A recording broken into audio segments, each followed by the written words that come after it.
Hello, good afternoon. This is Myesha Marie coming to do our Bible reading for this afternoon. I apologize I didn't get back in time to do yesterday's, but we are going to be reading Exodus chapter 27 and chapter 28 from the New Living Translation. I hope you all are doing well. I hope you had an amazing weekend, and I pray that all will be well for those that are in the path of the storm, that we are prepared for whatever may come. You guys take care, right? So we're going to go ahead and get started with the chapter. So using acacia wood, construct a square altar 7.5 feet wide, 7.5 feet long, and 4.5 feet high. Make horns for each of its four corners so that the horns and altar are all one piece. Overlay the altar with bronze. Make ash buckets, shovels, basins, meat forks, and fire pans, all of bronze. Make a bronze grating for it, and attach 4 bronze rings at its 4 corners. Install the grating halfway down the side of the altar, under the ledge. For carrying the altar, make poles from acacia wood, and overlay them with bronze. Insert the poles through the rings on the 2 sides of the altar. The altar must be hollow, made from planks. Build it just as you were shown on the mountain. Then make the courtyard for the tabernacle. Enclose with curtains made of finely woven linen. On the south side, make the curtains 150 feet long. They will be held up by 20 posts set securely in 20 bronze bases. Hang the curtains with silver hooks and rings. Make the curtains the same on the north side, 150 feet of curtains, held up by 20 posts, set securely in bronze bases. Hang the curtains with silver hooks and rings. The curtains on the west end of the courtyard will be 75 feet long. Supported by 10 posts set into 10 bases, the east end of the courtyard, the front, will also be 75 feet long. The courtyard entrance will be on the east end, flanked by 2 curtains. The curtain on the right side will be 22.5 feet long, supported by 3 posts set into 3 bases. The curtain on the left side will also be 22.5 feet long, supported by 3 posts set into 3 bases. For the entrance to the courtyard, make a curtain that is 30 feet long. Make it from finely woven linen and decorate it with beautiful embroidery in blue, purple, and scarlet thread. Support it with 4 posts, each securely set in its own base. All the posts around the courtyard must have silver rings and hooks and bronze bases. So the entire courtyard will be 100 feet long and 75 feet wide, with curtain walls 7.5 feet high, made from finely woven linen. The bases for the posts will be made of bronze. All the articles used in the rituals of the tabernacle, including all the tent pegs used to support the tabernacle and the courtyard curtains, must be made of bronze. Command the people of Israel to bring you pure oil of pressed olives for the light, to keep the lamps burning continually. The lampstand will stand in the tabernacle, in front of the inner curtain that shields the Ark of the Covenant. Aaron and his sons must keep the lamps burning in the Lord's presence all night. This is a permanent law for the people of Israel, and it must be observed from generation to generation. Exodus chapter 28. Call for your brother Aaron and his sons Nadab, Abihu, Eleazar, and Ithamar.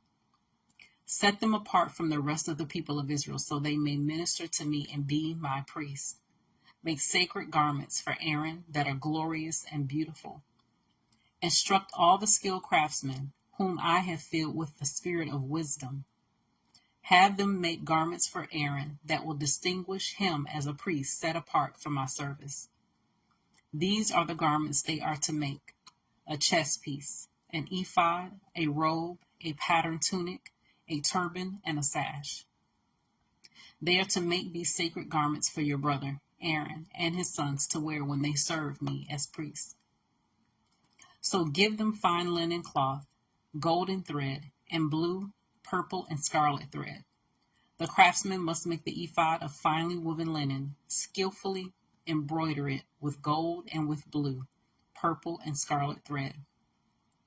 It will consist of 2 pieces, front and back, joined at the shoulders with 2 shoulder pieces. The decorative sash will be made of the same materials, finely woven linen embroidered with gold and with blue, purple, and scarlet thread.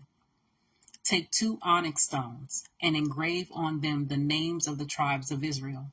6 names will be on each stone, arranged in the order of the births of the original sons of Israel. Engrave these names on the 2 stones in the same way a jeweler engraves a seal. Then mount the stones in settings of gold filigree. Fasten the 2 stones on the shoulder pieces of the ephod as a reminder that Aaron represents the people of Israel.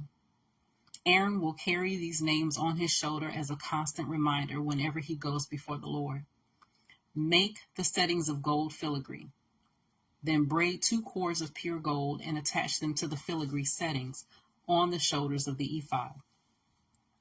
Then, with great skill and care, make a chest piece to be worn for seeking a decision from God.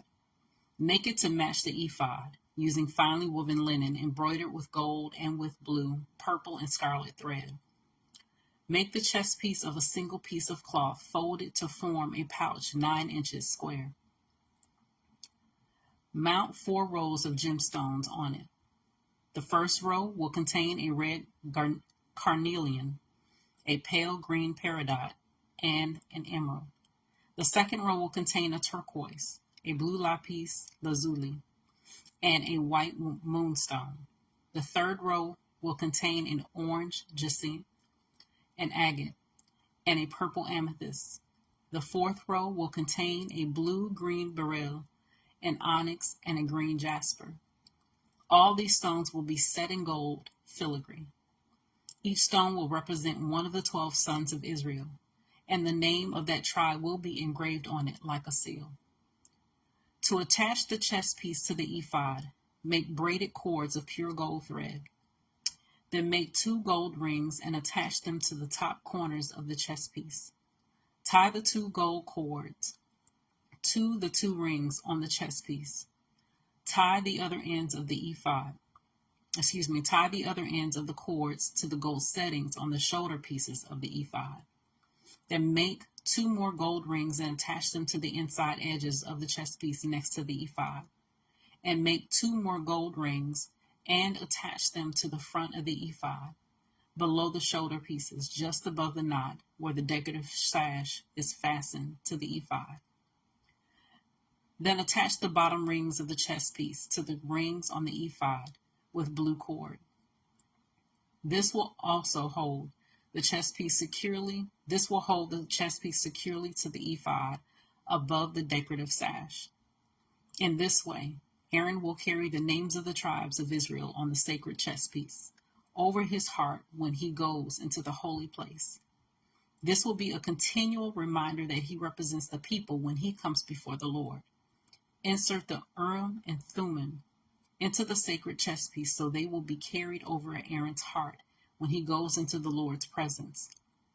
In this way, Aaron will always carry over his heart the objects used to determine the Lord's will for his people whenever he goes in before the Lord.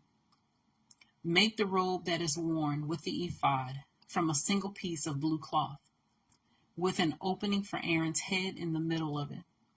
Reinforce the opening with a woven collar so it will not tear. Make pomegranates out of blue, purple, and scarlet yarn, and attach them to the hem of the robe, with gold bells between them. The gold bells and pomegranates are to alternate all around the hem. Aaron will wear this robe whenever he ministers before the Lord, and the bells will tinkle as he goes in and out of the Lord's presence in the holy place. If he wears it, he will not die. Next, make a medallion of pure gold and engrave it like a seal with these words: holy to the Lord. Attach the medallion with a blue cord to the front of Aaron's turban, where it must remain. Aaron must wear it on his forehead so he may take on himself any guilt of the people of Israel when they consecrated their sacred offerings. He must always wear it on his forehead so the Lord will accept the people. Weave Aaron's patterned tunic from fine linen cloth. Fashion the turban from this linen as well. Also make a sash and decorate it with colorful embroidery. For Aaron's sons, make tunics, sashes, and special head coverings that are glorious and beautiful. Clothe your brother Aaron and his sons with these garments and then anoint and ordain them. Consecrate them so they can serve as my priests. Also make linen undergarments for them to be worn next to their bodies, reaching from their hips to their thighs. These must be worn whenever Aaron and his sons enter the tabernacle or approach the altar in the holy place to perform their priestly duties. Then they will not incur guilt and die. This is a permanent law for Aaron and all his descendants after him. So that was the reading for Exodus chapter 27 and Exodus chapter 28. I pray that the word is a blessing to you. I pray that you continue to seek the word to see what the scriptures are saying is true. Allow Holy Spirit to constantly illuminate and give you revelation of the word, the context of the word, who God is and his character. You guys take care. God bless, and Lord willing, we'll see each other tomorrow.